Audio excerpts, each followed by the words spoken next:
The first 3 weeks of the eruption here in Hawaii, crazy things would happen in the middle of the night. A new fissure would open up and it would threaten a new neighborhood. Thousands of people are evacuated from their homes. I started the Hawaii Tracker Facebook group to help people understand what's going on and get their questions answered. Hey, how's it going? We're live. This is Fissure 20. We had hundreds of people all throughout the neighborhoods sending in videos, articles, and images. We spend a lot of time making sure the accurate information gets out. This is live. There's still lava moving. They weren't just sharing a story, they were helping their neighbor. If a family was being evacuated, my group would just jump in and help out. It was huge. They were watching out for each other. Hello everybody, thank you for coming. Thank you for the support from everybody. As we go through this, we're growing closer together as a community. When tragedies like this strike, you really realize how much you need each other.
Aloha, everybody. I'm geologist Philip Ong, here with Mr. Dane DuPont from Hawaii Tracker and H. Very, the Hawaiian Volcano Education and Resilience Institute. Bring you guys another update, Hawaiian Volcano Tracker update.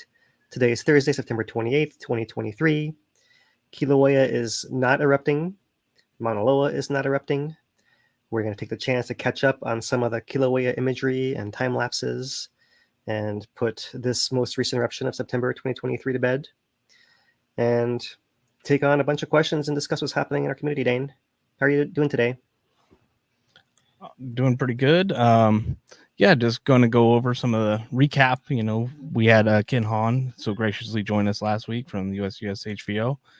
So we weren't able to really follow through, but now we wanted to bring you all this footage and all this time lapses and different stuff from the recent eruption and go back through it. Yep, and then put it to bed. Oh, sounds good.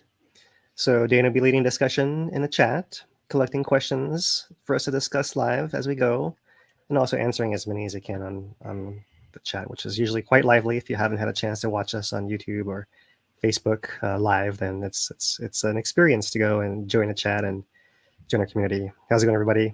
Good to have all you guys with us once again. So let's get into it with our Hawaiian Volcano summary. Hey, Dane? Yeah, just a quick mention. We, again, for anybody that was looking for our sign language interpreters, they aren't going to be here with us this week or next week, but then they will be returning and we'll be back, and we're looking forward to their return. Right. And while we're talking that, just real quick, I mean, we do have captions that are also automatically generated on these streams a lot of times. So those are available, but we do know that they're not 100% accurate. Sometimes we mumble our words or we say Hawaiian words that doesn't understand. And that's why we prefer to have the ASL interpreters when possible. So really appreciate those guys and looking forward to their return. All right, so let me switch the screen here and get us going on our Hawaiian volcano summary. So the Hawaiian volcano summary this week.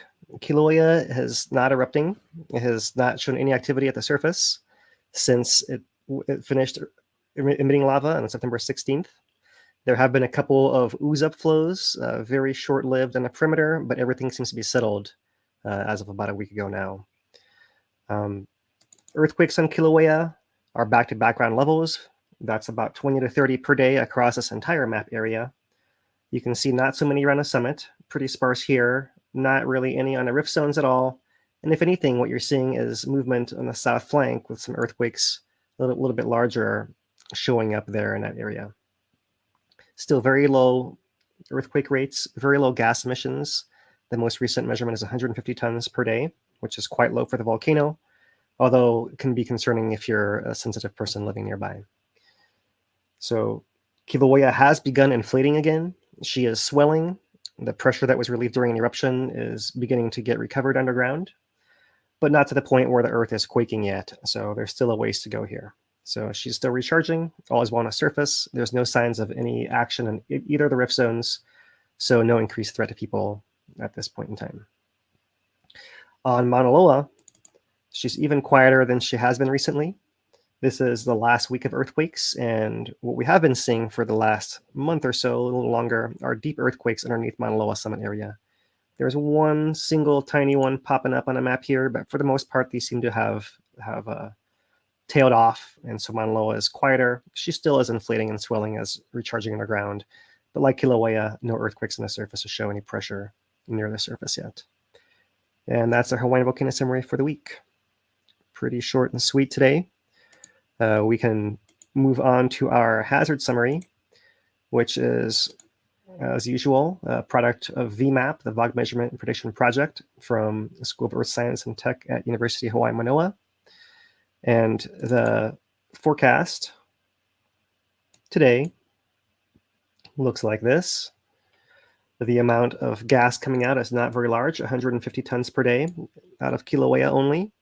And with the wind pattern, you can see that this puts VOG in the volcano areas, Pahala, Na'alehu, Ocean View, the usual candidates, maybe down a little bit up here, and Makai, Kealakekua area as well, perhaps.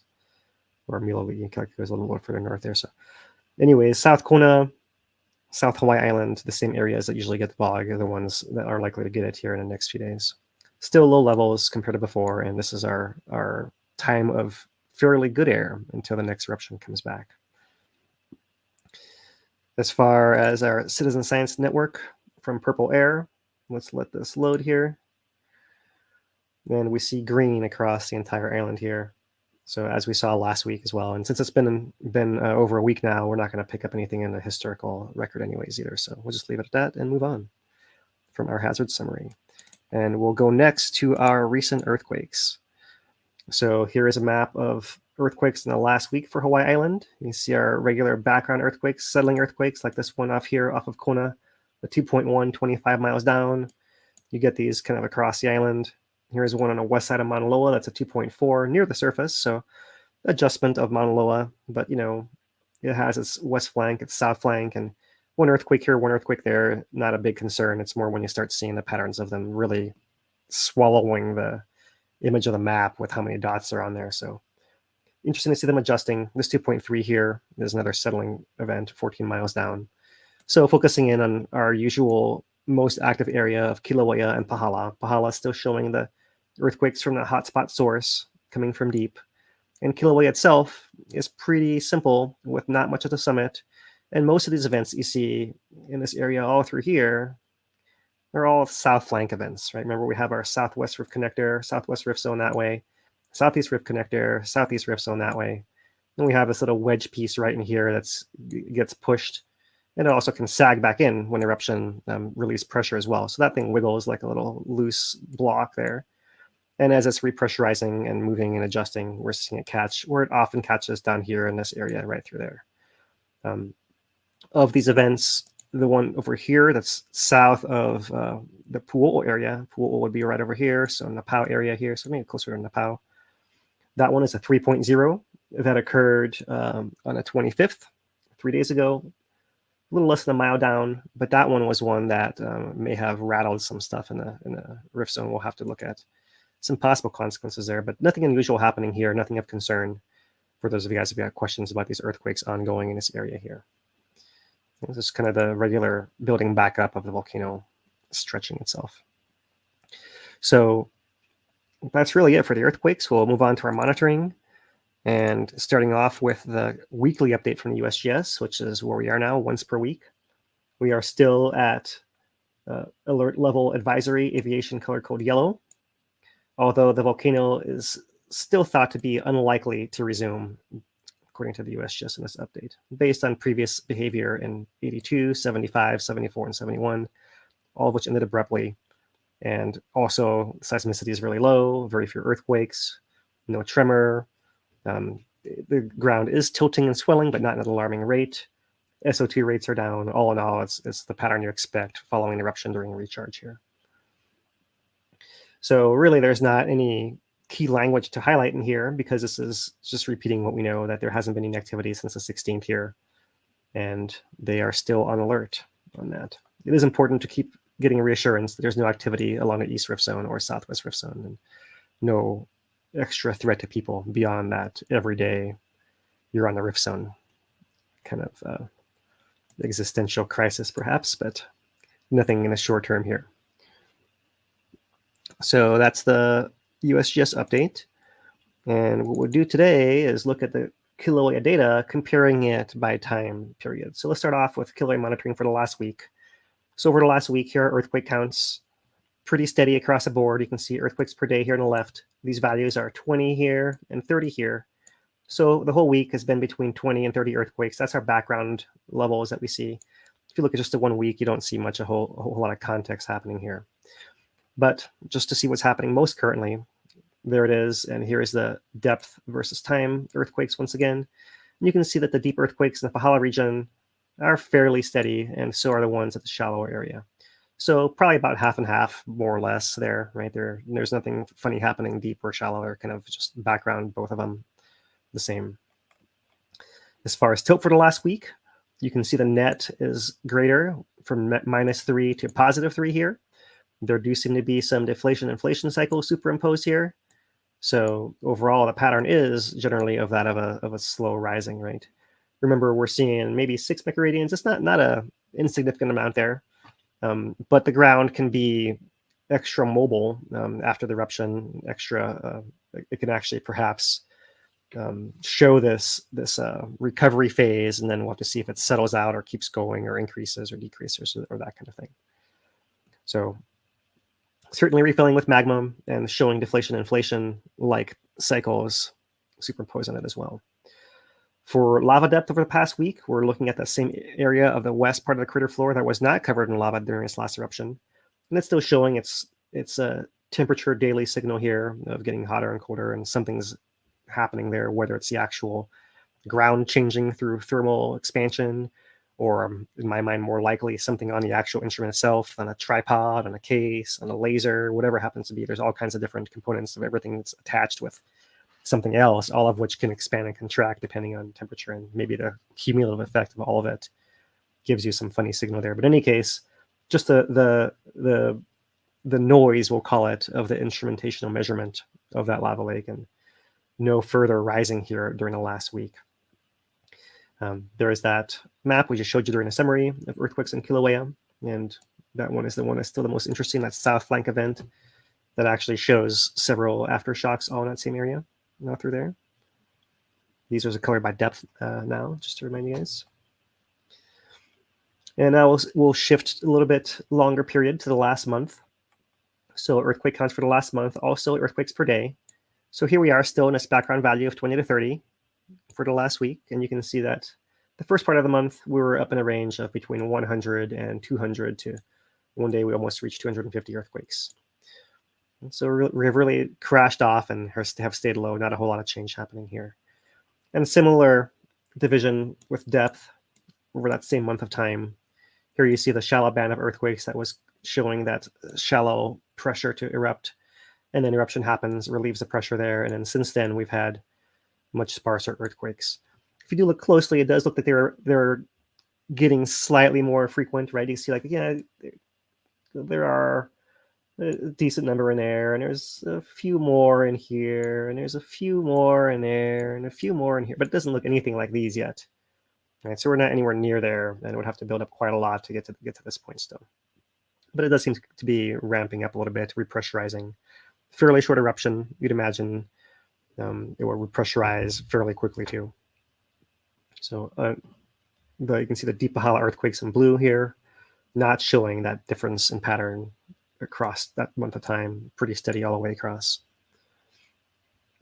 So looking at tilt for the last month, there is the pre-eruption spike, the eruption drop, and leveling off. Here's where it turned the day before the eruption ended. And since then, we see our inflationary pattern there, right? So in total, you can see since the low point, that might have been around -7 microradians there. And we're ending up somewhere around +6, I'll call it, right? So maybe 13 microradians, 10 to 15 more generally, of inflation since the lowest point there, which is not huge, really. It's decent. It's kind of close to what we're seeing prior to the eruption itself, but we were seeing these rates of gaining up to 25 microradians across a whole month for extended period of time there for it seemed like many weeks in a row. So, and without the earthquakes, just a volcano swelling, you can see it's coming back in, and the feeder source is still healthy. And we'll see an eruption again at some point sooner than later. It seems like not within days or anything, but it could happen again this year. It could happen early next year. You just have to wait and see. But clearly, it's recharging once again there. So that's the pattern at the summit. The Uikahuna station, or Sand Hill station off to the side, is showing a similar pattern in both its components there. And just to show that. And on an East Rift zone, there is a funny signal happening here. So this is something that's interesting. It just showed you guys how there was nothing earthquake-wise on an East Rift zone. This signal does appear to be something happening on the ground there. But from what I can examine, it looks like it's something near the surface. And not at depth. It's not showing up in the GPS. So whatever's happening here seems to be just like probably something to do with the settling or something local to the surface there, without really having more information. It's anyone's guess. However, we do know that this instrument is on Pu'o'o Cone, POC, Pu'o'o Cone, right? Which we know is a collapsing structure. So it's quite possible something is moving there where the area that was collapsing maybe shifted, and maybe now it's including the area where the station is, and something funny is happening. These are just speculations of what might be going on with the signal here. The most important thing is that it's not a volcanic signal, right? We're not seeing earthquakes. We're not seeing tremor. We're not seeing any other tilt meter between here and there showing any signal. We're not seeing the GPS showing any signal. It's something isolated to this tilt meter on the surface. So measuring something real going on there, but what it is, I don't know. So yeah. We'll wait. Interesting. It's been a little while since we've talked about this one. Something happening locally on Pu'u'o at the surface level that probably or might be related to the structure of the cone itself, some very localized settling or something like that. But this is not the first time that we've talked about. It's not the first time, yeah.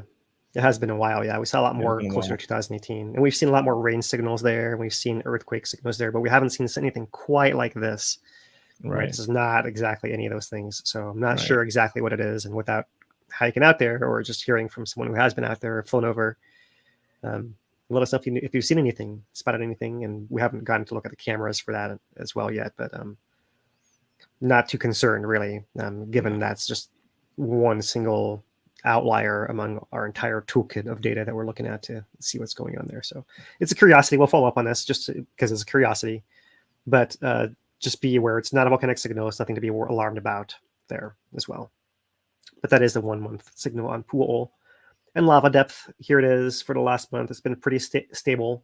The eruption itself bumped it up for that whole amount. There was, hard to see here, this one last little wiggle right there, where we think the crust wiggled one last time, oozed up, and since then it's been fairly stable here. These little bumps are the daily signals you see enlarged in that week-long plot that we showed just a few minutes ago. So stable lava depth, nothing's changed since that little wiggle.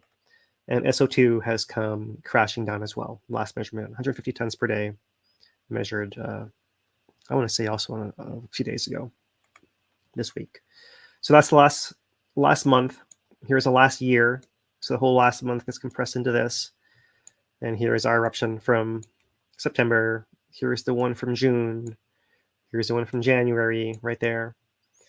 So we go back and look at the earthquake counts. We can see build up to the earthquake in January, to the eruption in January, build up to the eruption in June, build up to eruption in September. And after each one of those, we see a crash in earthquakes. So here we are once again in a low period of very few earthquakes per week is our scale now on this particular plot. Looking at GPS, this is maybe one of the most telling things we can look at today.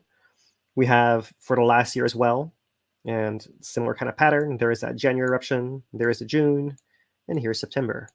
Let's zoom all the way into this side, and the September eruption is basically that. But you can see if we ignore that, we can almost essentially draw a straight line here from where we were before to where we are now. So there's this kind of background spreading and adjustment and swelling of the volcano, and that's still happening. And that eruption was just a little blip essentially on that, relieve that surface most pressure. But the GPS is measuring not just the surface, but that deeper movement that's moving. It's really measuring the surface, right? But it actually is more sensitive to that deeper motion of the ground that moves things apart. So it's showing that as well here. Right? The tilt meter is a little bit shallower, and it's basically measuring something closer to the surface here. So in any case, the GPS is showing us the volcano is still swelling and still expanding, still filling with magma underground, still pressurizing, all of that. And that's really why it's key. If we had seen this flattening off or turning the other way, we might say, okay, that eruption did the work.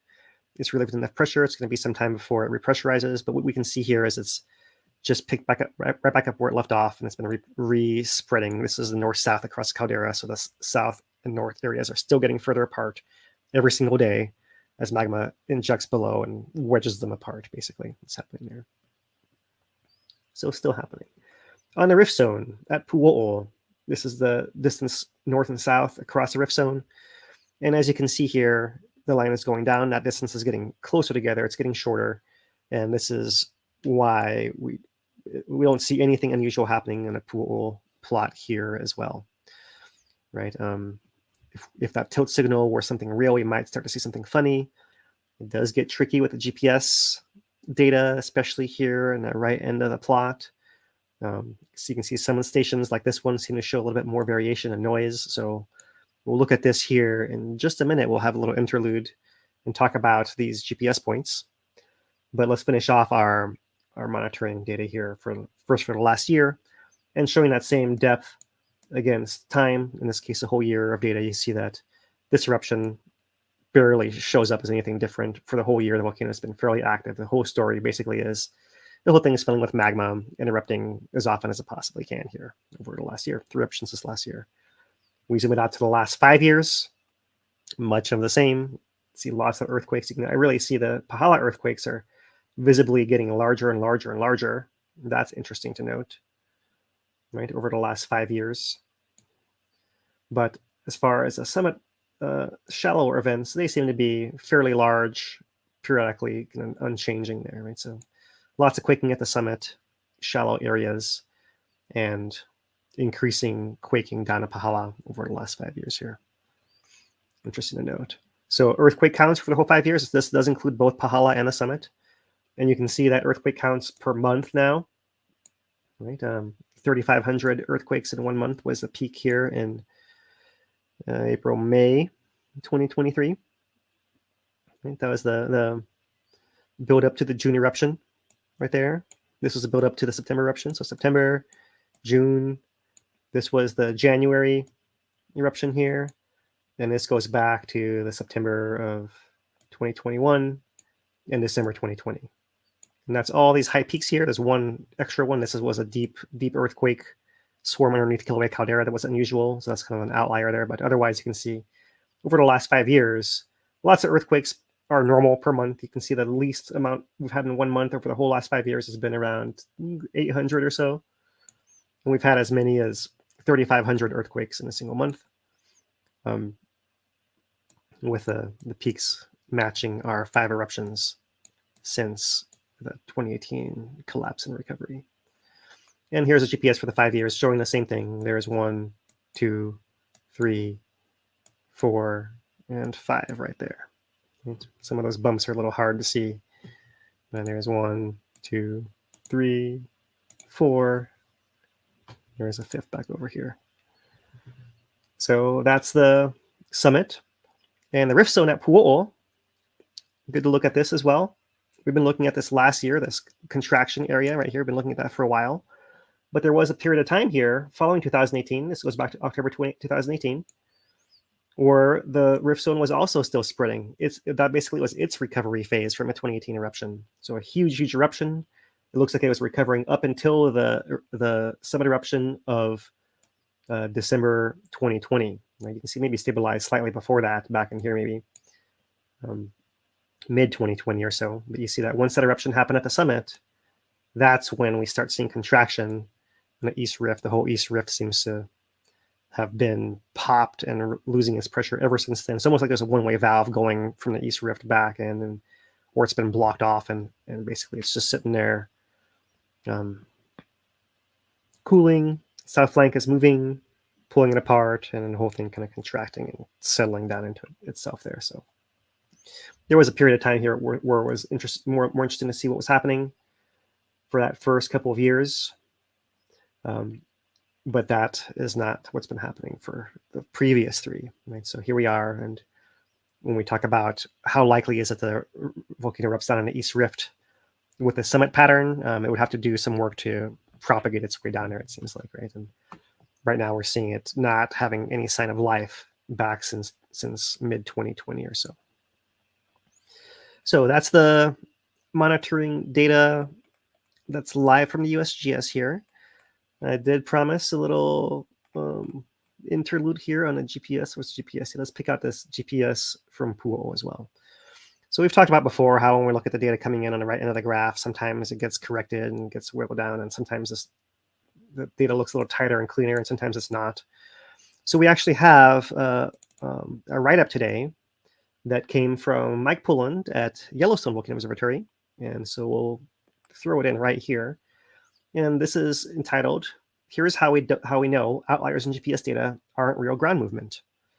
So this is a great summary of what we talk about all the time. It's exactly the same thing we're saying. In fact, we learned a lot of what we share with you guys from USGS scientists, and Mike Pullen is one of the experts in GPS that we've talked to going back to the 2014 Pahola days, right?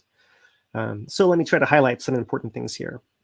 Let's see here where we're talking about. So, okay.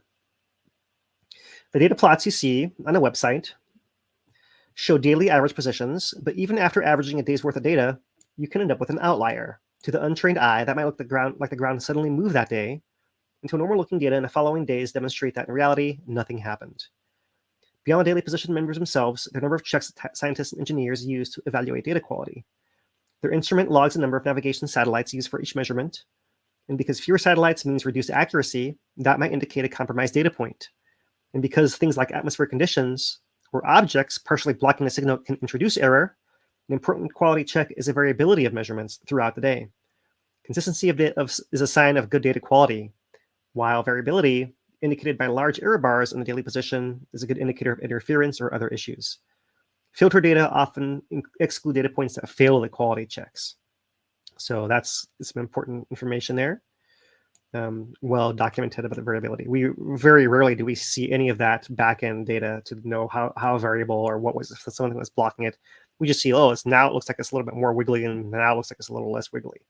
We might say, oh, sometimes it's been windy during this time. What's going on? Maybe the wind is blowing a tree in a way of the satellite between a satellite and the receiver, and like that's causing variability here. who knows? Could be anything blocking away. Could be a big cloud from a big storm system coming across. Really thick clouds across a good chunk of atmosphere could do it for you as well. So in any case, interesting to note them lay that out here. They do note here, GPS data are somewhat unique in that the initial values are often corrected after a few days. So we've said this over and over again. It's nice to see the USGS actually put it in print here. Thank you. So now we can refer to this. Everyone's asked this a lot. Here it is in writing from USGS. They're often corrected after a few days, resulting in small changes that can reduce the data point to data point variability. This is because after the fact updates to precise satellite tracking and atmospheric data, for example, these corrections are generally quite small, but they allow for more confident measurement of changes in the station's position. So as we've said, they basically nail down the satellite orbits, and they can do better measurements and precision based on that. Atmospheric data is interesting that they might include that as well there. So good to see all of that. So here's an example from Yellowstone, and they're showing these data points here off to the side that sometimes are really just way out there, clearly don't fit the pattern, and what the heck is going on there, right? So that's just one example there. Won't draw on that one too long because I have some better ones to show you guys. So what can cause outliers? All kinds of things. Nature constantly surprises us with new problems. For starters, any physical object between a GPS antenna and a satellite can bend or bounce a signal, slightly delaying its arrival at the antenna and affecting position calculation. This is why these stations are placed in open areas with unobstructed views of the sky. But if nearest trees grow too tall over the years, or birds decide the antenna is their new favorite roost, the data quality can decline. We'll come to this in a minute. Lazy birds here.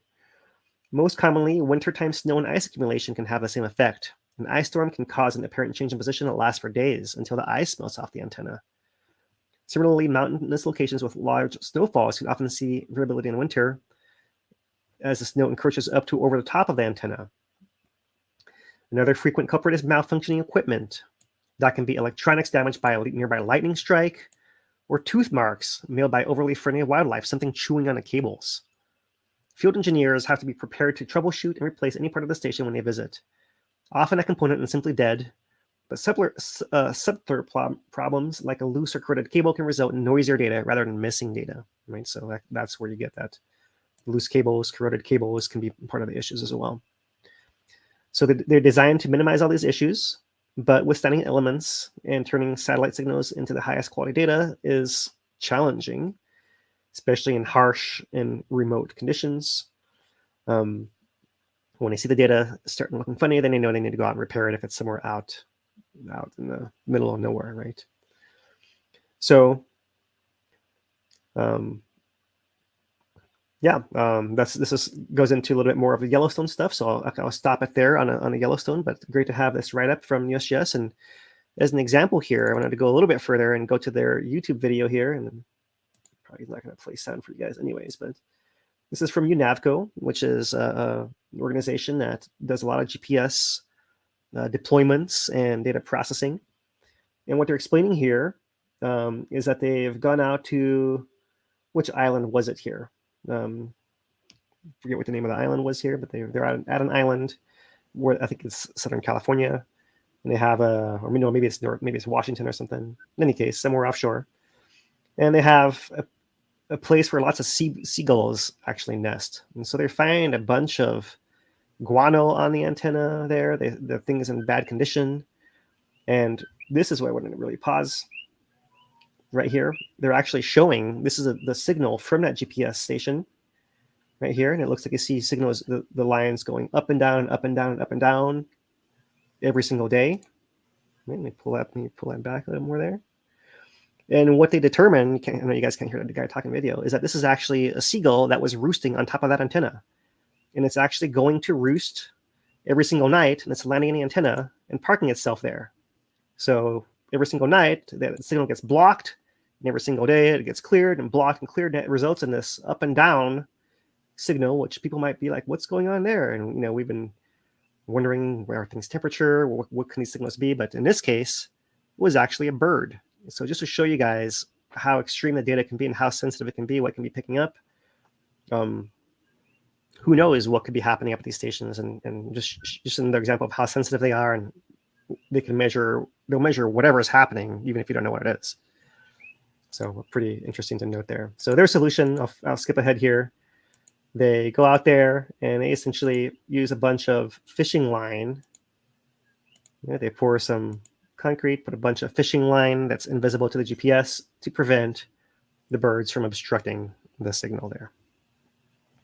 Dan, you have anything you want to say to this? This tickled your fancy? Yeah, I found this somewhat humorous. It's like you made a saw trap for birds, and the birds are just smart enough, or smarter than the people in the movie, and they don't go into it.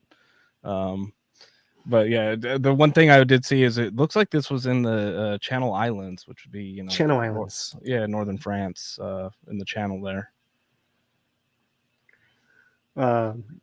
Northern France?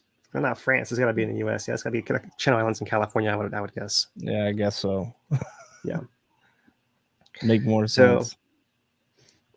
So that's our little GPS excursion here, and a little explanation on how that works. So when we see this little noisy data, we're probably not a seagull sitting on there, but really there's all kinds of stuff could happen that could be affecting it, right? And especially if we later determine that the whole cone is wiggling and settling and potentially collapsing even further, we'll have to wait and see what happens with that. That could introduce some noise elsewhere as well. Any little thing. All right, so that's the monitoring. We've done our earthquakes. We will turn to some visual observations now. And to do that, we'll start off with some video for you guys. And what we've done here is Dane has compiled USGS video releases from the eruption. There are two different releases. One, I'll just start playing it here and talk through it since it's not going to play any sound for you guys. This is showing the beginning of the eruption here, but the USGS did have a second release that we'll see after this, but this is a compilation of all the various shorter videos USGS released, showing the onset of the eruption here, and Dane, jump in at any point you feel like. But there is the down drop block looking, the lava pouring into the crater. Some really good footage in there, and that was some of that stuff was taken just off of the USGS live stream that they were doing. Now it's kind of hard to do that, but we were able to grab just some 5-minute clips of it essentially, and some really interesting information in there. That sad thing is not that footage isn't online anymore. But yeah, this is like, I think this is just like an iconic shot. Like, we've always seen those iconic shots of the volcano, like the one with the open skylight and looking into it and stuff like that. I'm like, that's gotta be up there. Like, it's, multiple cones going off behind him, just shoving a shovel out of that he got out of Home Depot into the thing. And it's like really good, to me. Yeah, for sure. Yeah, certainly. Yeah, I really like how you can see the size of the eruption behind him there. Yeah, right. And yeah, I think I'd say there's probably at least one of those per decade. But yeah, it's been a minute, so that can be the newest, most relevant one for the newest age of X, we'll call it here, yeah, or what have you. All right, our second video compilation here. The USGS released a second video that has a lot more extensive footage, and Dane cut it up nicely here, just to give you guys a preview of all the different scenes that are included in there. Once again, it was only what was it in the end? 6-day eruption, and so short and sweet. Really front-loaded, as most eruptions are. Lots of stuff happening the very first day, including that wall vent that really only lasted this first 12 hours. The upper pond there that was draining back into the crater, with those fountains on the down drop block becoming the most active, growing those big cones. The big cones that did seem to float a little bit on that perch pond area and move a bit. We'll see that coming up in a bit here. But for the most part, grew in place and were fairly rooted there, and remain as one of the landmark changes to the caldera of this eruption. When we asked Dr. Hahn what was the most unique thing, he mentioned that as well, right? When we talked to Pineapple, they said that as well. It's the most unique thing to see is the evolution of these cones here on this down drop block area. So we've updated this animation here from the very beginning, combining different captures from that V1 camera, showing the cones growing, the fountains localizing that area, the ponded area flowing down to the bottom of the screen to the crater there. You see those cones do wiggle a little bit back and forth, kind of slump and sprawl a little bit. Chunks fall in, go missing from the profiles. You see chunks of harder rock rafting down the river there, and eventually everything dies off, starts glowing. Lots of points of light the first night, fewer the second night, and we'll stop it there for that particular one. You can get those points of incandescence that last prolonged periods of time, especially if you have like a camera trained on a specific point and there just happens to be, I mean, we saw some between the eruptions that just were steady state points of where it would illuminate a little bit, little vents essentially. Yeah, for sure. Yeah. And so we'll look at what's still glowing here. That's kind of all we can really do at this point. As Dane says, the camera is zoomed in enough, then you'll see lots of glow on those particular cameras from particular areas. The wide cameras don't catch as much of it unless it's a big glow. So we'll look at that here too. There was one final video the US just released at the tail end of the eruption there. Let me pull it back here to closer in the beginning. This is Saturday the 16th when things were shutting down. So only some spattering happening here and here. This is when we were live with 2 pineapples up at the caldera. At this point in time, no action happening, anything off to the left of the view here. So this was the last spattering. They say it ended around 11:15 in the morning that day. And then it took a little bit longer for the lava to stop flowing, oozing out of there. What I'll show you guys now, this is the F1 camera. And let me put it back here. So we're starting out here was looking at this most recent event. So starting on the 16th itself, eruption's over. The way that this is oriented is the down drop block is up there, and the lava is flowing down here all the way across. And this is the west end of the crater. These are some of the last ooze-up flows happening here at the beginning. So this is the last 2 weeks here. Those ooze-up flows persist for a little while in the foreground. You see glow coming from this west vent pond area and from this crack that has developed across the spine of this central plateau here. That's the most buoyant part of the crater floor there.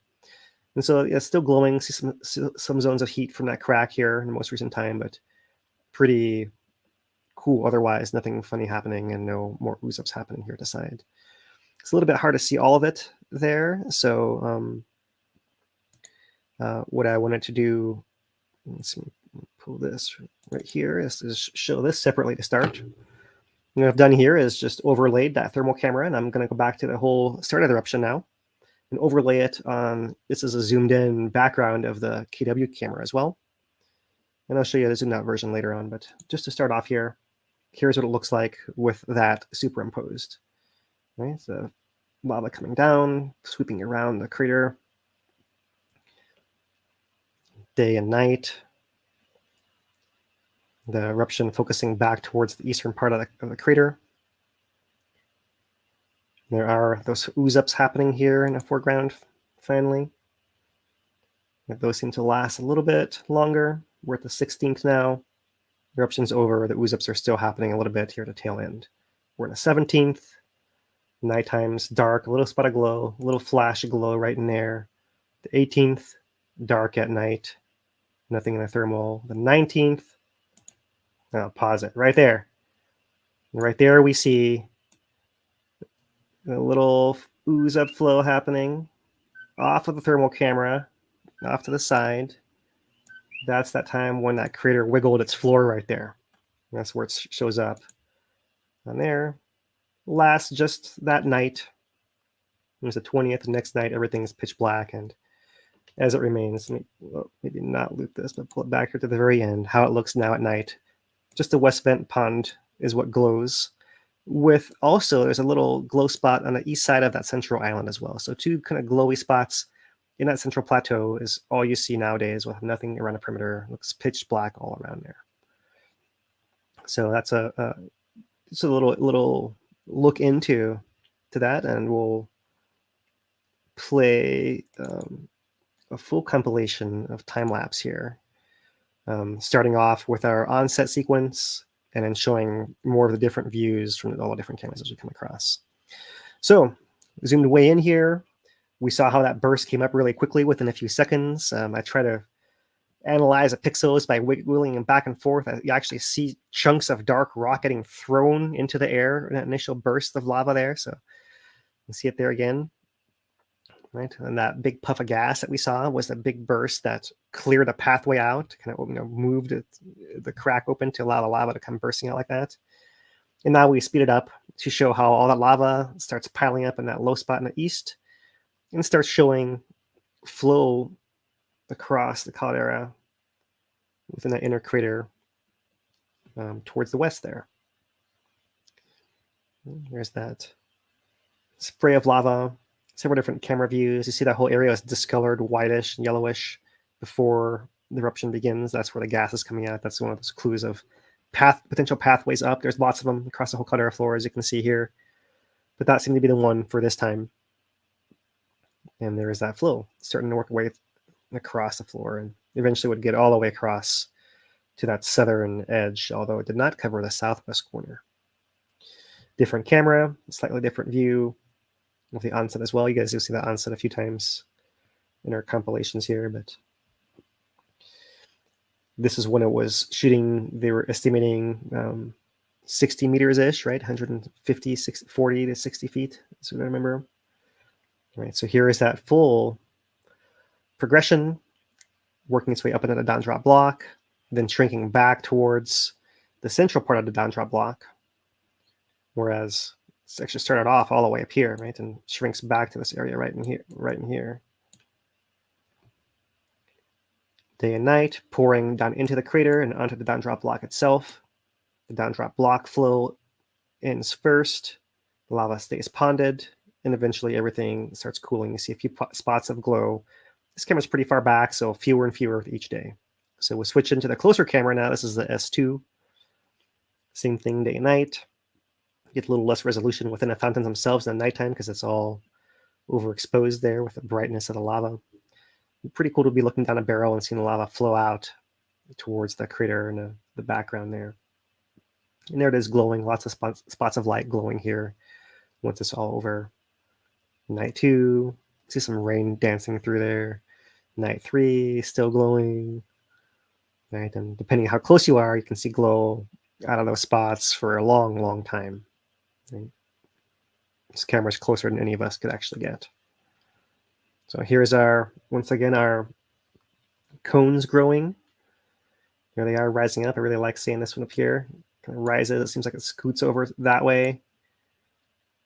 Can't really see it rotate as much there, but see some of the other ones do that as well. This one in here is about to grow. That fountain, it's not quite active, but the cone is coming. Here it comes. Right there, popping up. That one bursts open there, looked like a cracked egg. So they are the rotating, growing wings almost. Some of the chunks float down a river.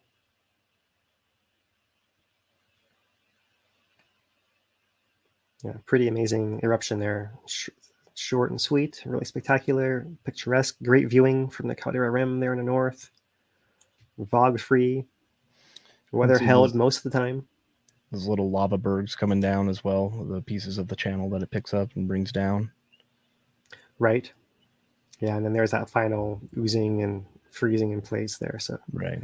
First night, second night, a few less points of glow. And we'll cycle to our next camera here. So here's a KW camera. Day and night. I showed you guys the overlay. We'll show that once again next here, but what it looks like just if you were looking with your bare eyes. Day and night. This is from the west, so the lava is getting further and further away from this camera. But you do see in the foreground, this is that west vent pond that was glowing there, and that's the one that you see the most persistent, in case you're wondering where that is. That second glowing spot over here, there's at the edge of that central island that was the buoyant. Maybe not. Maybe this is actually in that west basin. There is another spot you can't see from this angle. It's back over here as well. So it looks, maybe a few spots. And if I stare, maybe there's another there and there. Oh, here's our ooze up flow off on the side. But there's some other spots happening along the margin here as well. glowing. So there's our overlay. Show you guys a wider view of that as it works its way. That first phase covering the closer part of the camera, western floor, and then withdrawing there towards the east. Gas output diminishing over time as well, but still lots of gas coming out to push the lava out. There's the ooze-ups in the foreground. And on the bottom, there they are. They actually worked their way into this basin that was formed in the June 2023 eruption, just to the very edge of it. So here comes some fog. The eruption's over. A few spots of glow. And there's our little spot of ooze up over there on the side. The question I have about the ooze ups on this is, we're talking with Kin last week, and he was talking about the Shelly Pahoehoe out there, right? And so it's like, are these ooze ups coming from under the crust, like, or that entire surface layer, that thick, or whatever, however many meters thick it is now at this point, surface layer, and coming up all through, making, finding a crack coming up through that? Or is it coming down through hollowed Pahoehoe and then just finding somewhere to spill out of, essentially?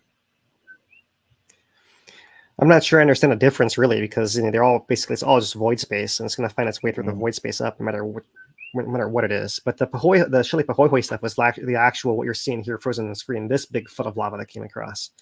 So likely if there's ooze up flows, like they're in some spot over here, they just can't get to this little spot without crossing all the other stuff where it didn't ooze up. It's just kind of out in the middle of nowhere, right? Or out there, so you can't really tell. But it's the same thing as we saw happening for all the previous 4 eruptions, right? It's like that, it's like that, kind of coming up from below, essentially, because the whole lid wiggled on top. All right. So there's our zoomed in version once again. I'll just let it play through one more time, since it was a lot of work to line it up. And there it is, coming through. When eruptions are only 6 days long, it's not too hard to see the whole thing from all the different angles, cycling through and through. When we had that first eruption that lasted months and months and months, it was a lot harder to keep things updated, but we just have to go through one time here. And here's our full eruption for you guys. So we'll keep wrapping it up here. Let's see, we got some more cameras to show you guys. I think next we'll go to, let's see, we're just showing the final stages here of cooling and oozing. And there's that spine in the middle right there still. Right there, right? That seems to be glowing. Yeah. All right, so looks like we are at the B2 camera, maybe. It's maybe the B1 one that's relocated. Yeah, the B2, I think it is, yeah. Showing the flow coming across from the right side. You don't really see any of the vents after that initial onset. Day and night, and maybe you can note at the nighttime, you can see all these spots of glow, which elsewhere, all the other cameras aren't showing all these spots of glow back on the 16th and 17th still already. So this goes to show, like, depending where the camera is, you can see a lot more glow and spots where the lava is still cooling and shining through that cracks in the crust there. This is really interesting. You see that spot of crack that was glowing one night. The next night it moves over here. So this is that area of adjustment. So we switch cameras once again. Now we're in an S1 camera. So here's our central island right there. This is a spot that's the spot that's still glowing east of the central island, where it actually put lava up in the early part of the eruption, met that flood from the other direction, only lasted a couple hours, it seemed like, and then died off. So it's still glowing, as well as the west vent pond over here. And then here's that spot in the west pit right through there. And even from this angle, you see a lot more spots of glowing cracks you can't see from other directions and other angles too. Interesting to note that. All right, so now, let me pull it back one more time. So now we're going to speed everything up to show you guys the uplift. So really fast, the F1 camera is going to come through here. And just note how the whole ground is going to be shifting up right through here. The whole thing's swelling upwards. There it is. You see the crack kind of stretching as it happens. That's how it swells upwards, right? So that crater floor rising. Here it is in the KW camera.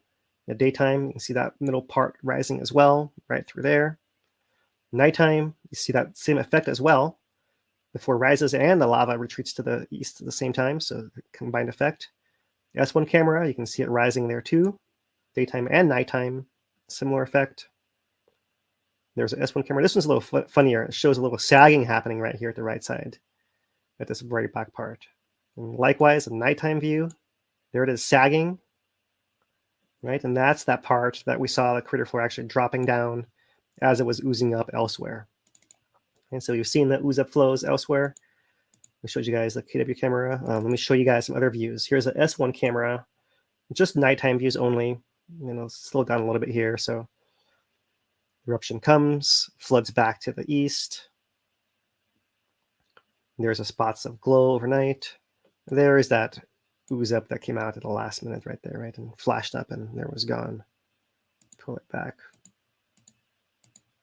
Right there, yeah. There it goes.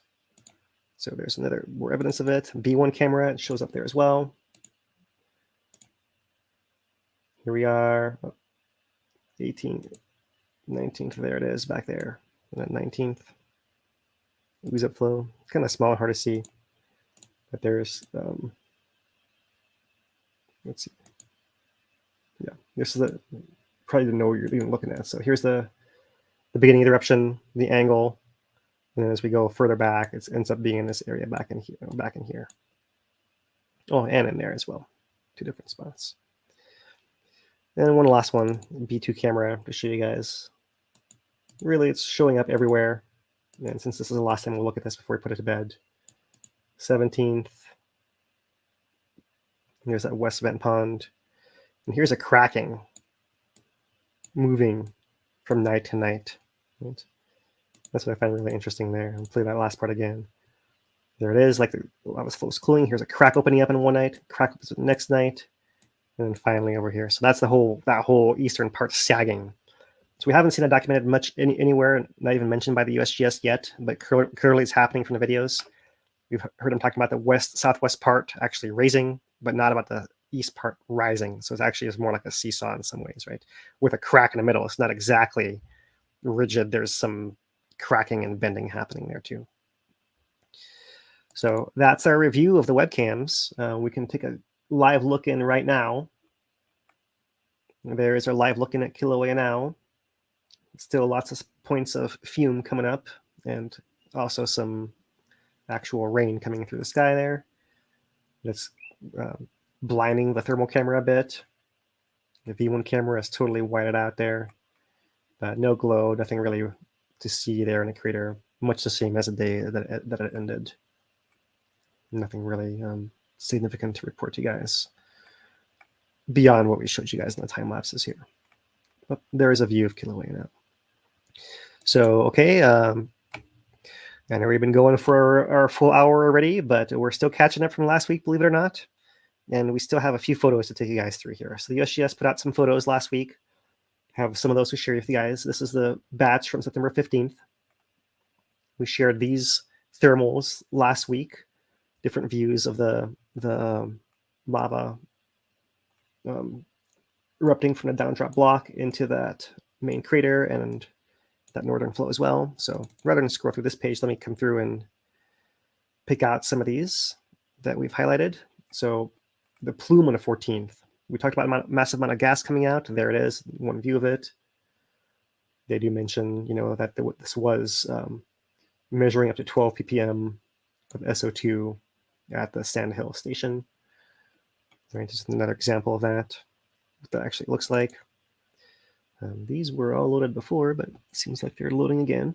Another nice view of the plume in the sky and its source down there at the vents.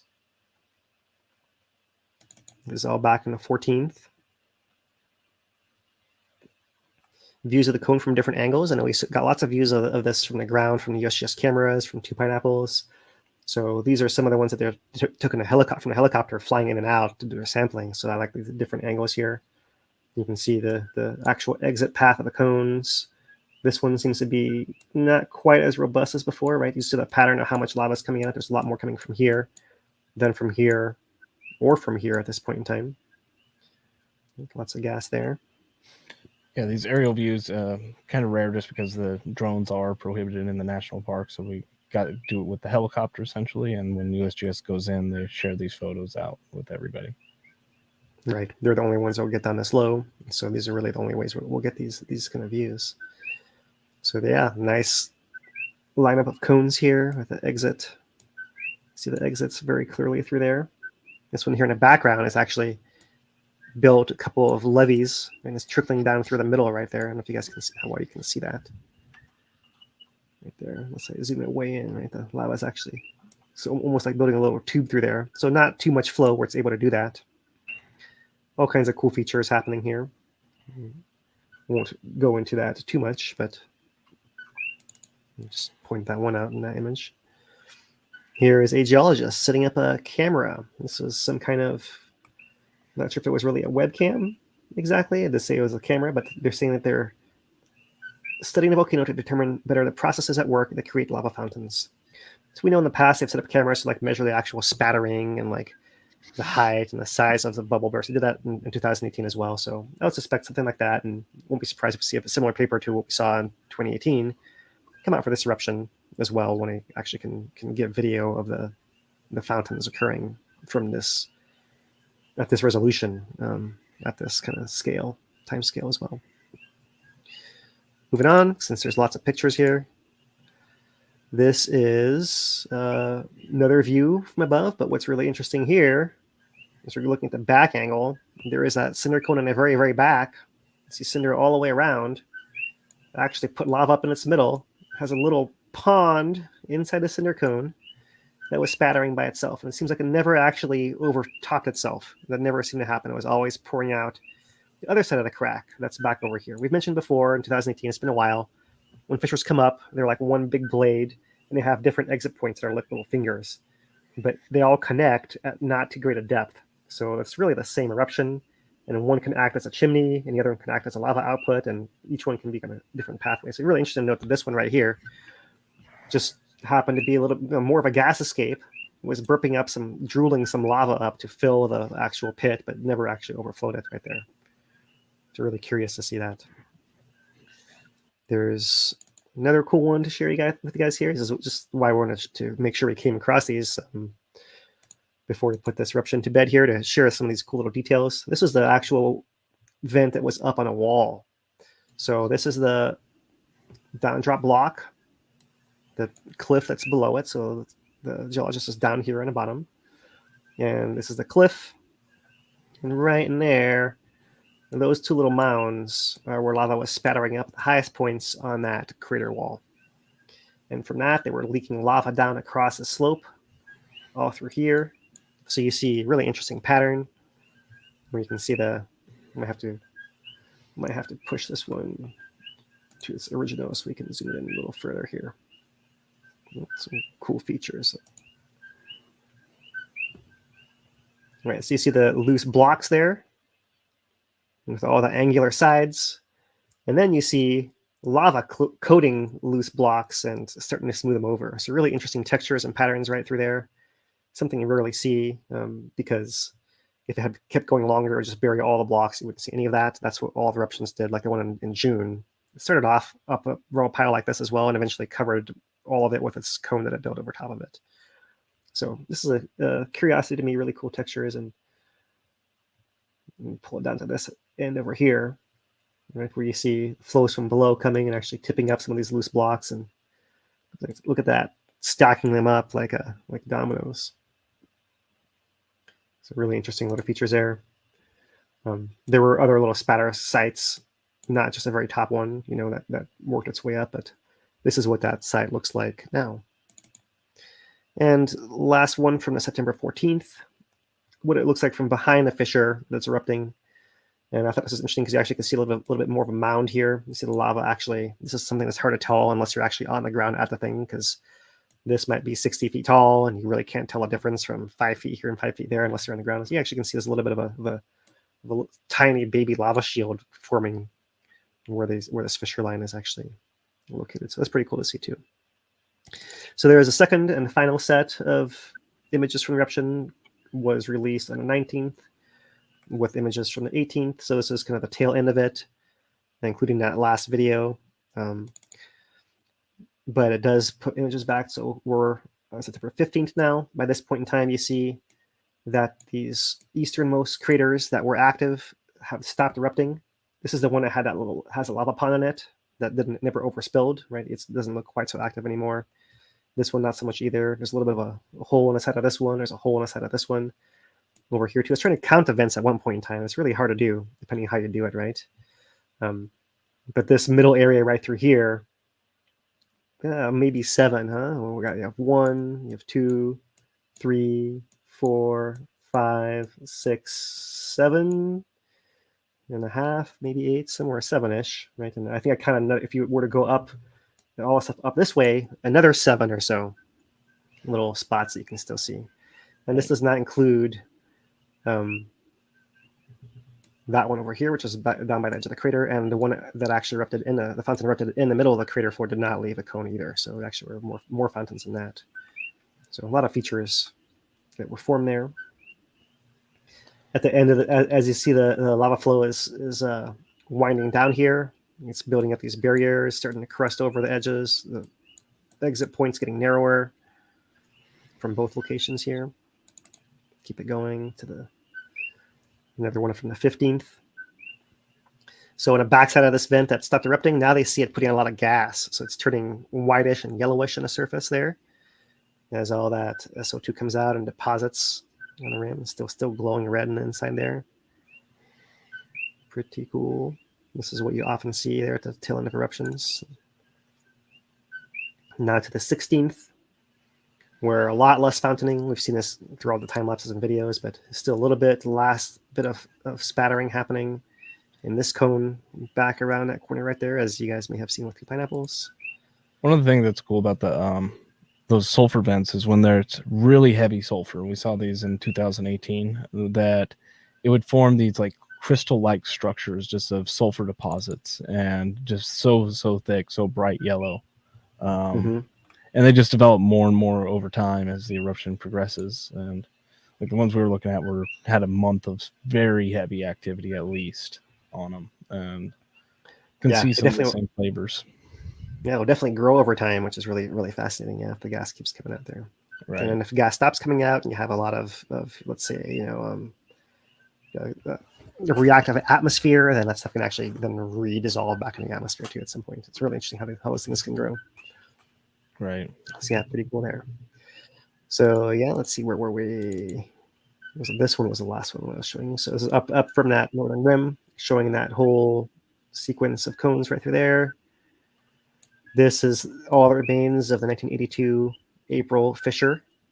Right? Originally, half of it had fallen into the crater in 2018 collapse. There was more of it. In fact, if we look at this image, this black spot over here is the other end of it right through there. So everything in between here got buried. And maybe that's why this pond forms up in this area, like kind of right through there, is because of this originally was the ground. But this was breached. There was that channel that flowed across the downtrap block there. You see what that left in its wake. Look at the edges of the channels with almost like pahoehoe slabs in the middle there, and kind of coating the edges there. So you can interesting to see like where that actually was, and you can see the edges of that perch pond still remaining there as well. You see the edge of that original crater is a little bit visible still. So it's largely buried, but you still see that trace of where it used to be there, and the other side here. So that's really our funnel right there, right, where we're poured out into the crater right there. It's a little bit that remains. And back in here, we can see the edge of the flow. Looks like I made it around to somewhere in there. And there's still a whole bunch of old land that survived all back in here. So now this is likely the oldest part of the caldera floor is down in this zone right through here. So that's the 16th. One last one for the 16th from the USGS here.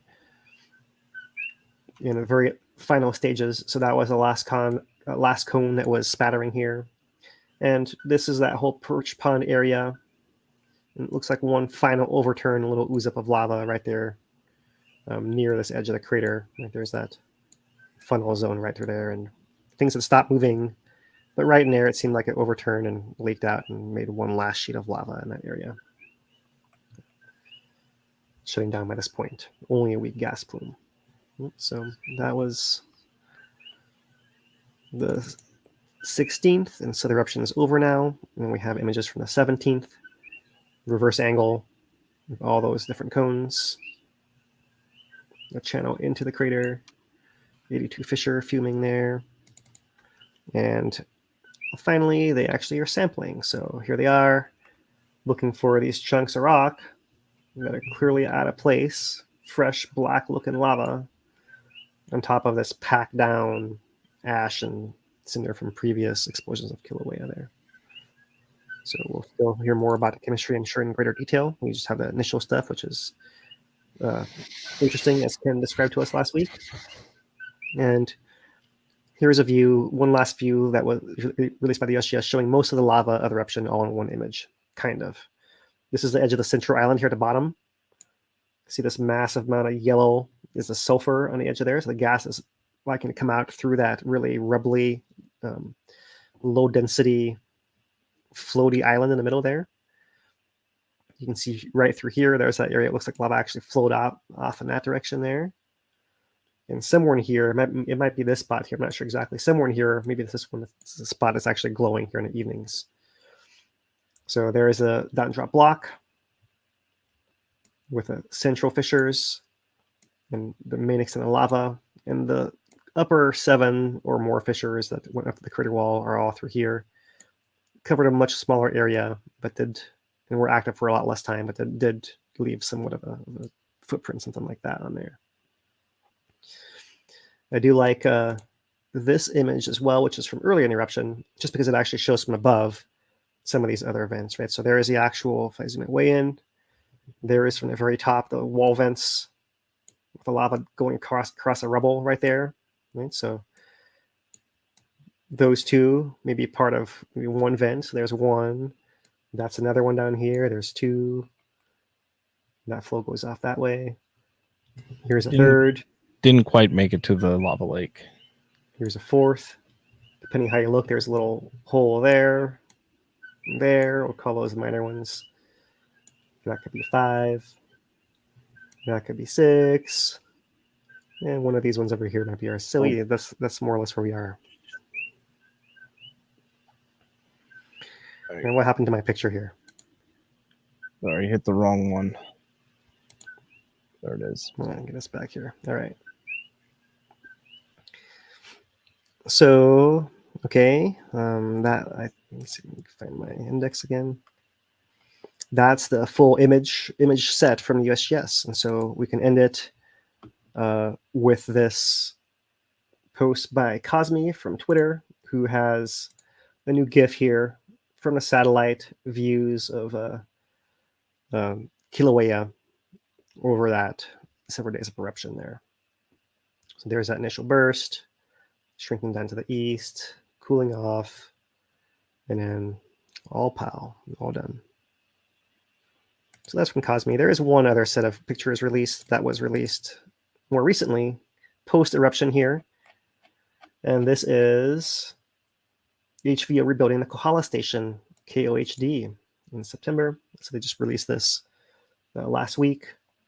They saw that the station had been damaged by heavy winds and storms. Hardly anything still up on poles anymore. That's the before. There is the after.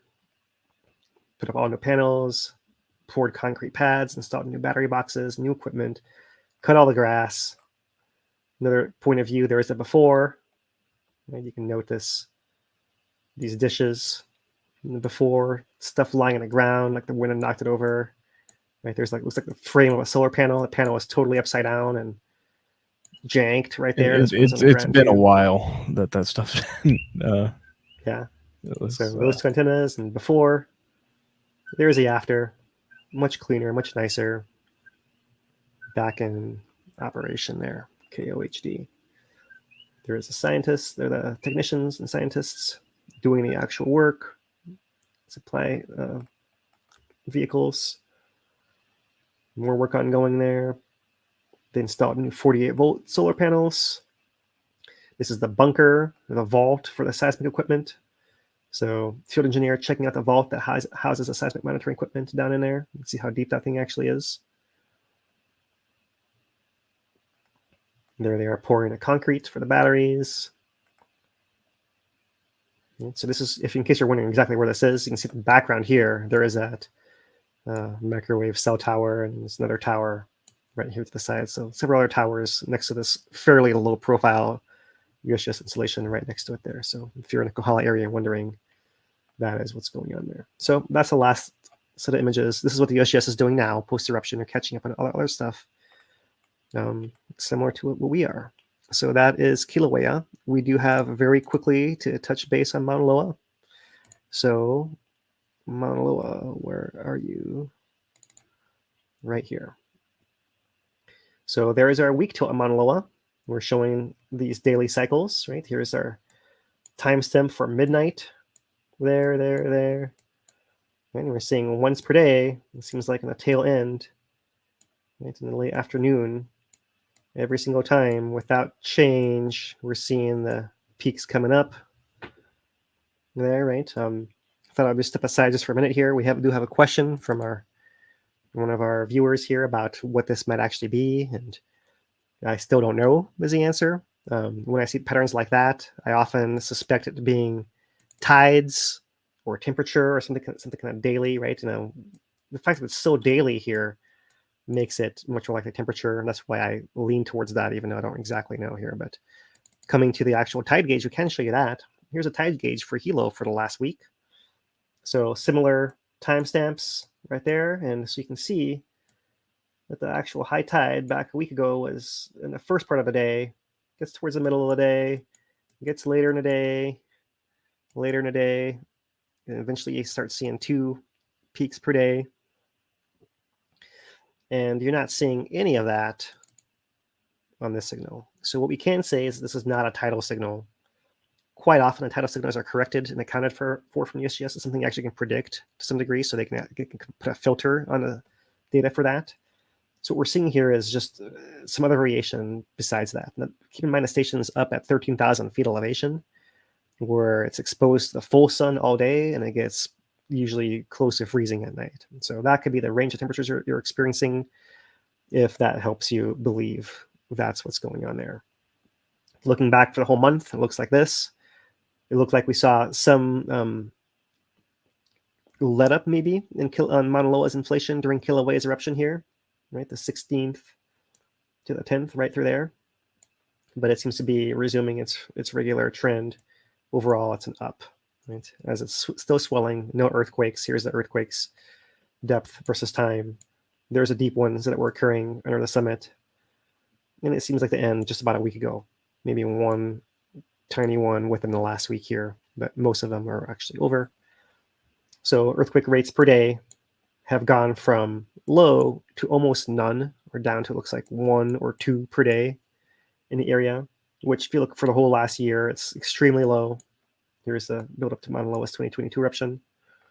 For the last 5 years, here we are once again, built in the most recent buildup. The buildup actually lasted a long time, going back post 2018, right? But really, no earthquakes in Maunaloa, still swelling for the last month. Here's those deep earthquakes where they were located on the map, but much quieter today. So nothing to worry about in Maunaloa as well. We can look at the GPS signal data coming in more clearly now. The length north and south across Maunaloa still seems to be extending. So just like Kilauea, it's spreading apart as magma comes in, tilting outwards, but not pressurized enough to start quaking yet.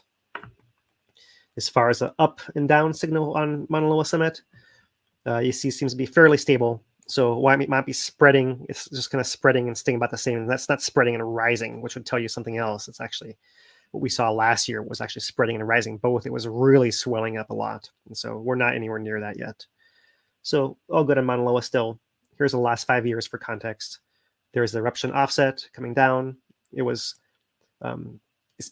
extending north and south a lot more quickly in the first year. You'd imagine this more or less probably comes up like this. So it's still extending, but a lot more slowly than it was right after the eruption, a little less than a year ago. And likewise with the up as well, there is the initial down from the eruption and then the rebound afterwards, coming quickly upwards. Who knows what happened in here, right? But we are basically at some trend where it's a little less steep now coming up, and maybe even flattening, perhaps, once we see it all zoomed in. So that's Maunaloa. We do have Volcano Watch to catch up on. I know we're going long today, but this is really our catch-up update. So let's catch it all the way up here. We have last week article from the USGS about tsunamis. This is because September is Disaster Preparedness Month. So they're talking about tsunami preparedness as well. So always good to keep that in mind. This has already been posted for some time. And it's showing you, this is, if you haven't seen this before, a map of earthquake generated tsunamis travel time to Hawaii from different places where they generate. So if something's generated within Hawaii itself, then you have less than 1 hour of impact. Since the next interesting geology comes from Alaska, right through here in the Aleutians, you can see that corresponds to this 5 hour of response. 5 hours after the earthquake, you have the tsunami waves arriving, if they're coming. You get out to Kamchatka, you're getting in the 6 hour range. Kuril, you're in a 7 hour range. You get to Japan, you're in an 8 hour range. It's Japan, that's 8 hour circle right through here. You pull it up, it goes back through here, that's 8. And you go back to Chile, look at Chile, this is at 1906 here, that's in the 12 hour mark, 12, 13, 14 hours. So Chile gives us a lot more warning. You can get some huge earthquakes there, but at least you get a good amount of time. That's the most important thing about tsunamis, is that there's always some lead time unless the earthquake happens in Hawaii. So my personal public service announcement, if you're near the ocean, you feel an earthquake, it's strong enough you have trouble standing, that's the size it needs to be. You have trouble standing, you see the water recede, that's when you start going inland and uphill as fast as you can. The period of tsunami waves is often 10, 15, 20 minutes, 15 minutes, call it, right? So that's between crest and crest. So it's not like they're coming like one after the other, like pounding you like regular waves do, right? You just need to get out of the way. You look at the Tsunami Museum in Hilo, you can see that most of the tsunami only gets in a handful of blocks into town. So if you get like 4, 5, 6 blocks further away up at the hill, you're likely in a safe zone by then. And it's not the water that's going to get you. It's all the debris that the water is picking up. So it's cars and pieces of lumber and telephone poles it knocks down. And that's the stuff that can smash into people, knock them unconscious, and that's when they drown. If that's the danger of tsunami there. And repeated waves. So that's our PSA for tsunamis. The Volcano Watch itself is more about the life of the response staff at the Pacific Tsunami Warning Center on Oahu. Their office is called the Inui Regional Center. That's on Ford Island in the middle of Pearl Harbor. They're in a repurposed and modernized World War II era airplane hangar in there, right? They have standby rooms where your colleagues can be asleep on call as you sit there and watch the seismographs come in. So in this example, they kind of it's based on an actual response, but fictionalized a little bit, right? So you brew some coffee and you wait. And as you wait, when your beepers goes off notifying you that an earthquake has just occurred in the Southwest Pacific Ocean, you abandon your beverage, hustle the operations center. You have 1 minute to perform a preliminary assessment before the standby scientist is alerted. There's only a few stations, so you watch. It's critical to work fast. You watch all the data coming across, and you decide that a large and potentially tsunamigenic event has just occurred. The computer spits out solutions. It says 8.5. Your stress level increases, but your training has prepared you to handle the event. You page your colleague in your standby room with please respond. You start looking at more information. They emerge ready to assist. You both go together. The phone starts ringing, and off you go. That's kind of how they go about it. It's hypothetical, intended to take a picture of a life, but an 8.5 or greater earthquake in the Southwest Pacific would be deadly. And they had 2009 8.1 Samoa Islands as kind of a model of what this might actually look like. So this is just an example. I won't go through any more of it than that. You can read more if you're interested. But up in here, run up values for the 1946 earthquake, right? Meters/feet, right? So you're looking in Hilo. 11 meters, 35 feet of run up, 27 feet of run up, 24 feet of run up. Down in Kalapana, 20 feet of run up. South Point, 20 feet of run up. Kona side got a lot less in general, but over here at Kailua, 28 feet of run up. Maui got 30 feet back in here. Molokai, 54 feet up here on the north side. Even on Oahu, 36 feet, 27 feet, 36 feet. Kauai, 30 feet, 45 feet. Those are the 46 tsunami run-ups. And the earthquake, in that case, came from Alaska, way up here. So if this happens today, there's absolutely no excuse that we don't get the warning out in time, because there's so much, we have those 6 hours of warning. And hopefully we've learned enough to get everyone out of the way in time. So that was last week's Volcano Watch. This week's Volcano Watch. And stay away for long enough too, right? Just because one wave comes in and goes back out doesn't mean the event's over. We've had issues with that in the past as well. It's until the warning is receded and the all clear is given, that tsunami is still on. Yeah, my analogy is the analogy that I've heard, which I've always repeated from Pacific Tsunami Warning Center. I think it was someone there that told me this, is imagine a swimming pool and you have a log going into a swimming pool. The faults that usually cause tsunamis they're not like round points, they're actually long linear features. So when they actually move, it moves a whole cylinder, imagine like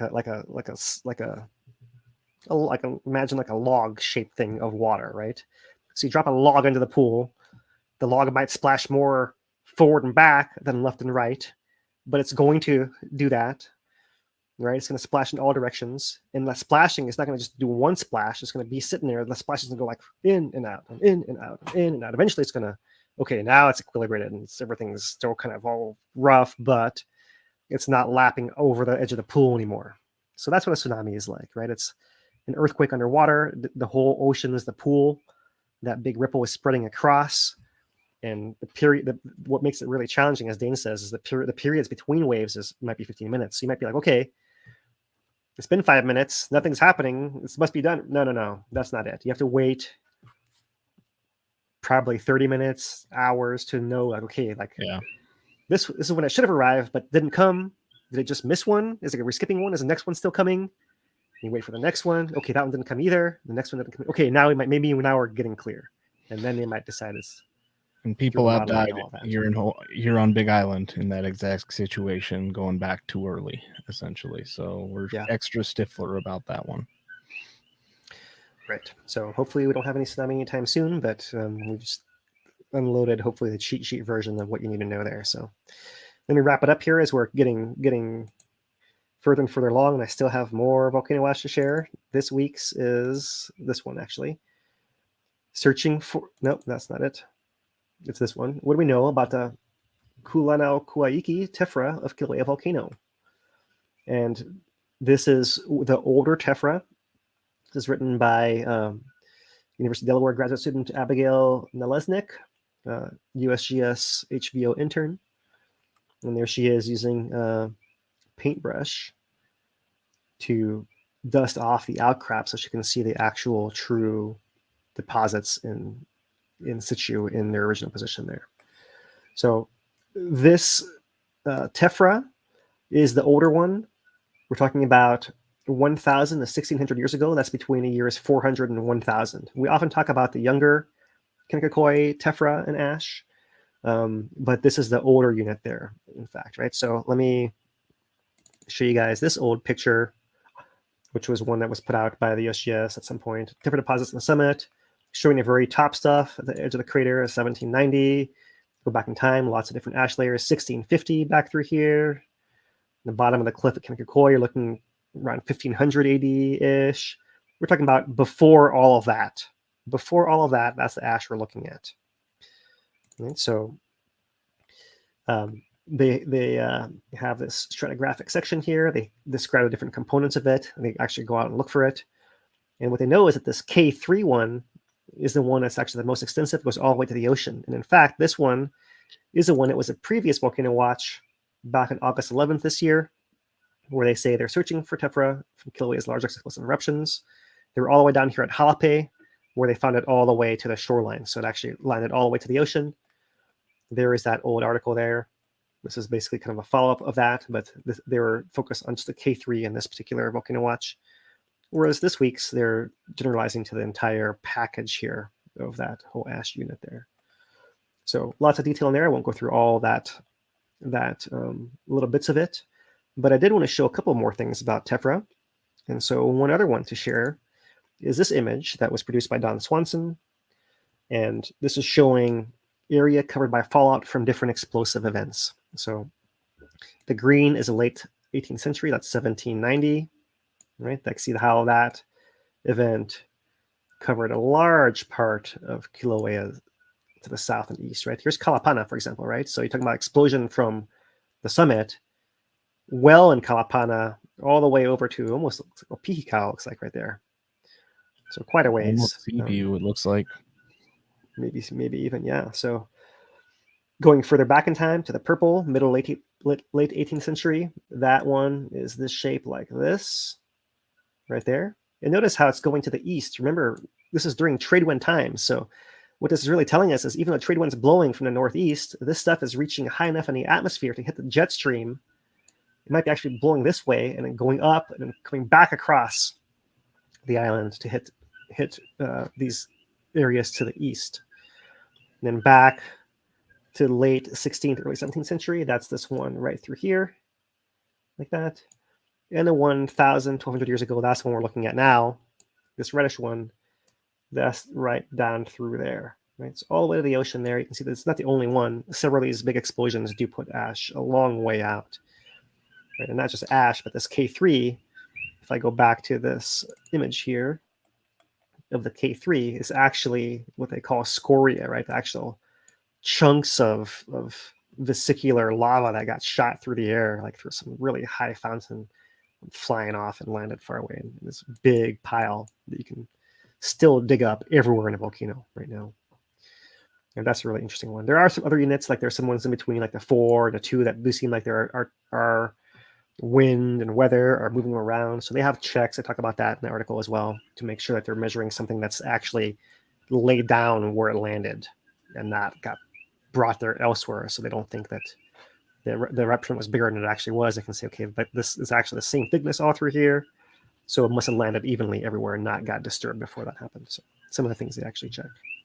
Yep. You also One last thing on go ahead.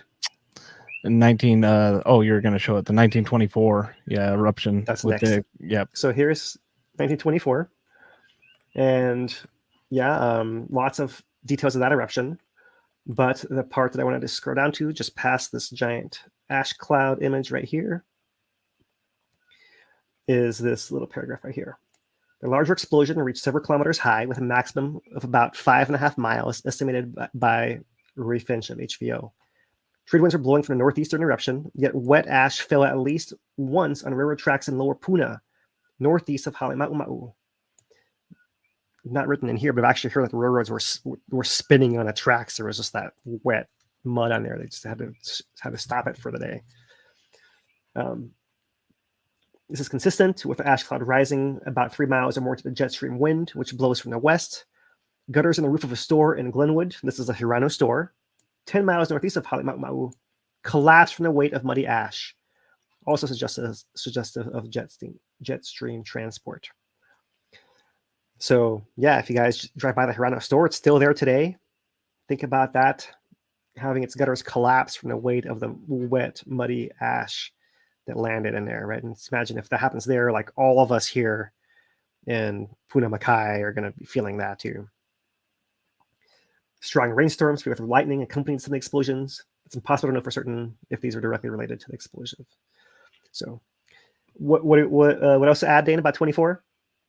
Go ahead and jump in. I was just going to talk about the gutter thing, and even it's hard to imagine, because all of our gutters nowadays are like plastic clips and stuff like that, and pressed tin.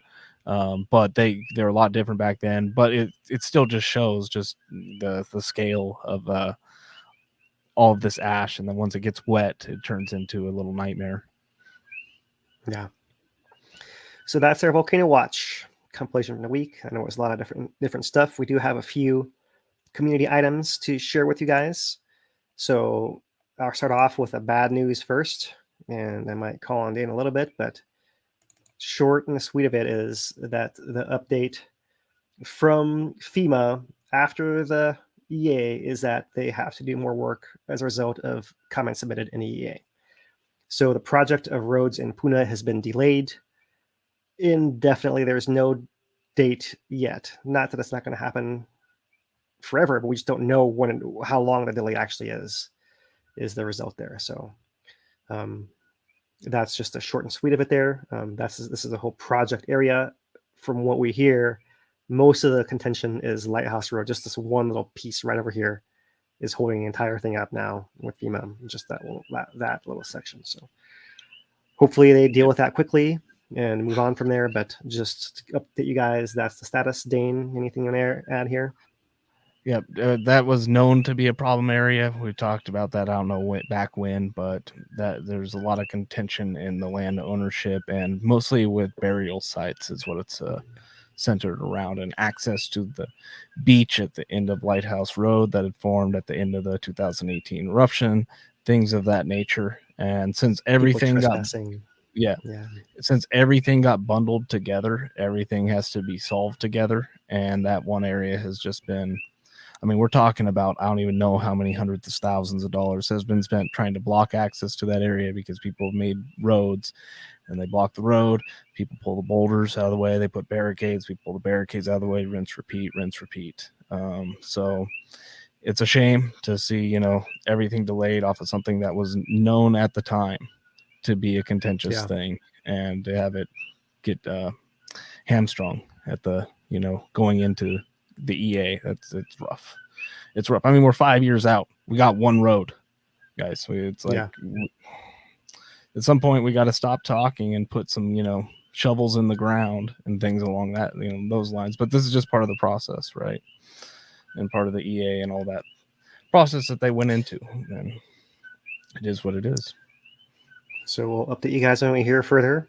For now, it's kind of waiting for FEMA to finish their process with the EA, and whenever they're done, they're done. Yep. We'll let you know. Next in the community corner, Maunaloa Cabin has reopened in Hawaiian Volcanoes National Park. However, the trail to get there in the park is still closed.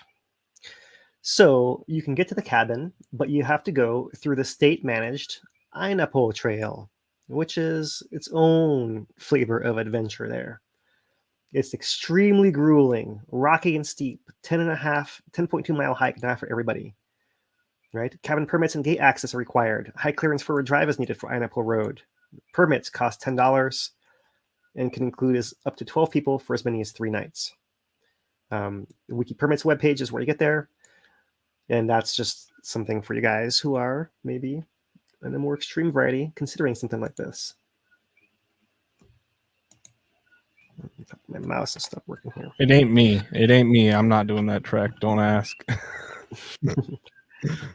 It's actually one of the faster ways up, right? That used to be the way that USGS used to run up to the mountain when it started erupting, because you could go from Kilauea summit and get down there and drive up the road, and then that's the fastest you can be up there within a few hours if you're hauling donkeys up the hill carrying all the supplies, essentially.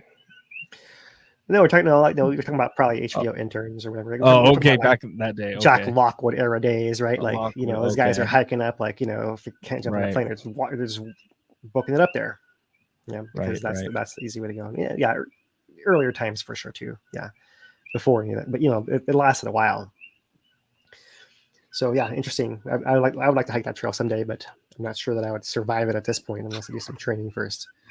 Right. So I will not do that to myself quite yet. So that's the cabin announcement reopened. And finally, we'll share with you guys some events in October in the National Park.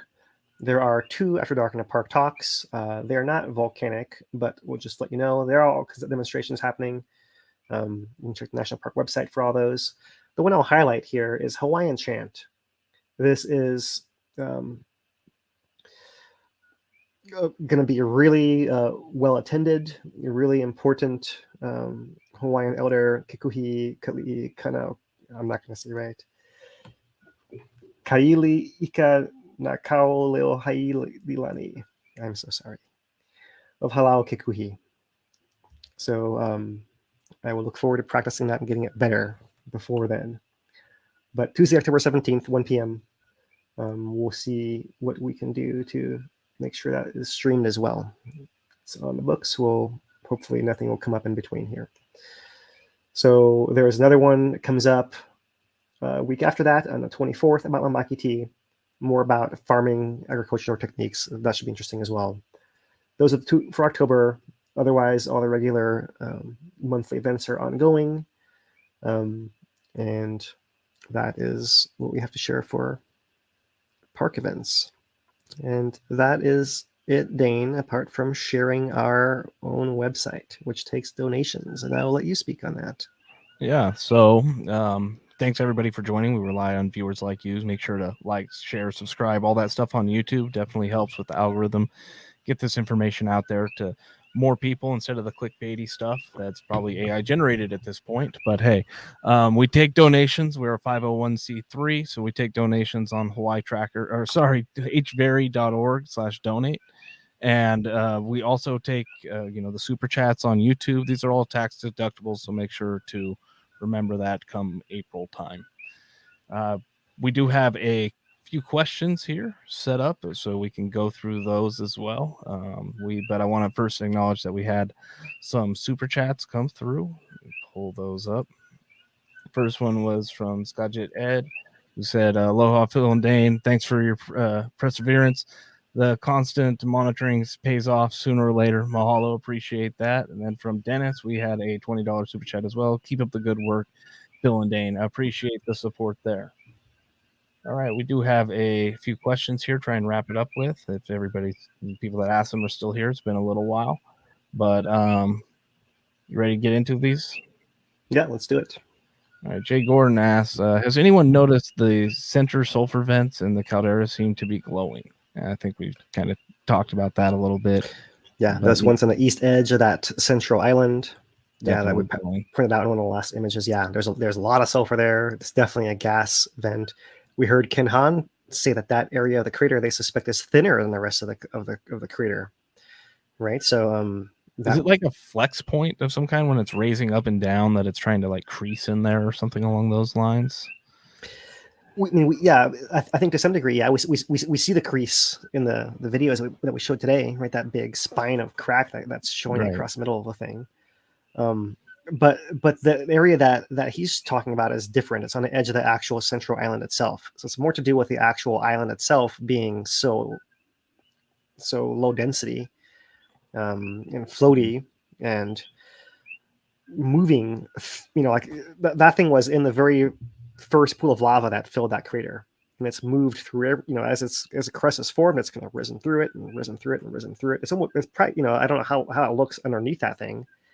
The very first crust underneath it's going to be somewhat damaged where it was before, and it's kind of lifted up through the thing. There's probably some weakness in there. This is all kinds of funny stuff. Interesting to hear Dr. Hans say that he thinks that area is actually thinner, and it would make sense that would be thinner if all the gas ones keep going there, all the lava ones keeps going there, if it's able to erode it somehow. I'm not sure exactly the details of it, right? But what we do know is that we saw that area where the sulfur popped up was where lava came up through that zone in the beginning of this eruption in September. Lava came up through there in that second phase of eruption in June. And we actually saw the eruption in January begin right next to that as well. So I think it's probably a weak spot underneath that crust too, right? So of which there's many of them, right? So we talked about that one hinge we saw on the spine on the thermal. Then this is probably just another zone of weakness where we see those fissures kind of lining up with that eastern edge of that central island there, and now lots of gas still coming out, making lots of sulfur. Great observation, and we'll keep watching just like you.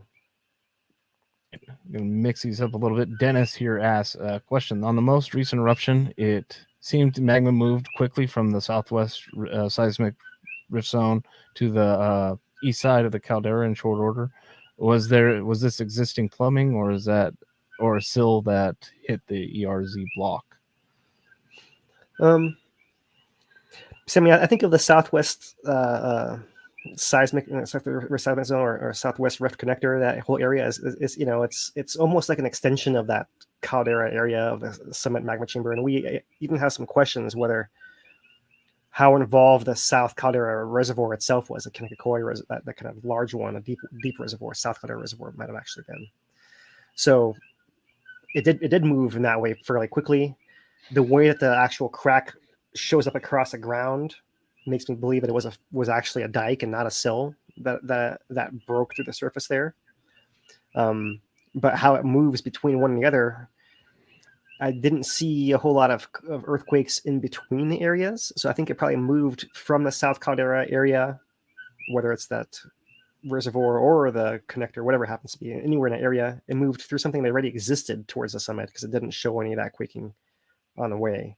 It was more the actual shallow part to the surface, right? So it came from deeper to shallower the whole way, but it did that deeper to shallower also moving to the northeast, if that makes sense.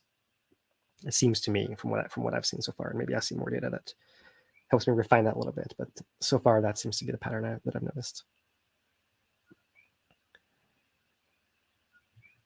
Question from Richard asks, does the latest earthquake, the magnitude 2.4, maybe 2.6 now, in the seismic or in the southwest rift zone combined with the deflation of the lava lake crust mean anything? Or is that just coincidence essentially? Well, I mean, there's two ways to answer it, right? Like, one is that yes, everything, they all mean something, but as far as how significant it, what it means is it means that some piece of rock actually cracked somewhere of with a certain area, size of area that generated that much energy to register as 2.4. Whether that's significant or not, if it's just one here and there, probably not super significant because the volcano is doing background adjustments like that all the time. If this was New York and some old volcanic area showed 2.4, you might be like, okay, something different is happening now. But as I showed you guys in the plot of earthquakes for the whole last 5 years, that's normal here. Having a 2.5 here, a 3 there, a 4 here, that's normal for here. It's more about, do you have 5 in the same week, 5 in the same day? What's going on now?